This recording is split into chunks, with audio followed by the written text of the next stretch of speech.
National flood response coordination centre کا پہلا اجلاس اسلام آباد میں جاری ہے۔ اس پر بات کریں گے ڈان نیوز کے نمائندے نوید صدیقی سے۔ نوید، کون کون شریک ہے اجلاس میں اور کیا بات چیت ہو رہی ہے؟ National flood response coordination centre کا ایک باضابطہ اجلاس، آج پہلا باضابطہ اجلاس اس وقت جاری ہے اور اس کی صدارت جو ہے وفاقی وزیر احسن اقبال کریں، جو کہ ڈپٹی چیئرمین پلاننگ کمیشن بھی ہیں۔ اس کے علاوہ وہ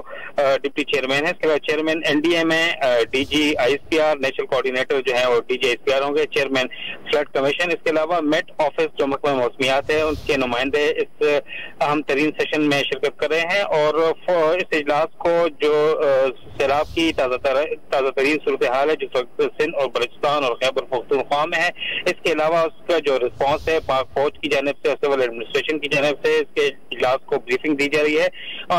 جو سیلاب زدگان اور جو دیگر متاثرین ہیں اس سیلاب سے، اس کے حوالے سے بھی اس کی بریفنگ دی جا رہی ہے اور جو اس وقت خوراک کی صورتحال ہے اور فوڈ انسیکیورٹی ہے۔ اس کے علاوہ جو سیلاب کی وجہ سے لوگ بے گھر ہوئے ہیں اور انفراسٹرکچر تباہ ہوا ہے، کمیونیکیشن، مواصلات وغیرہ کا، اس کے حوالے سے بھی بریفنگ دی جا رہی ہے اور آج غور خوض کیا جا رہا ہے کہ اس ایک نیشنل ڈیزاسٹر سے کیسے نمٹا جائے اور عالمی برادری کی جانب سے جو $160 ملین کی اپیل کی گئی ہے اس حوالے سے بھی اس کے اوپر غور و خوض کیا جا رہا ہے، جتنی امداد پہنچ چکی ہے اور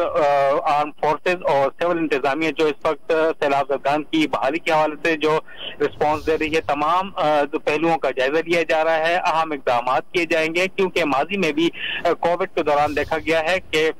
آرم فورسز کی مدد سے، پاک فوج کی مدد سے وفاقی حکومت نے این سی او سی اور نیشنل لوکس کنٹرول سینٹر بنایا تھا اور اس کی وجہ سے کافی آسانیاں پیدا ہوئی تھی، کافی مسائل حل ہو گئے تھے۔ اسی کی طرف پر یہ ایک نیا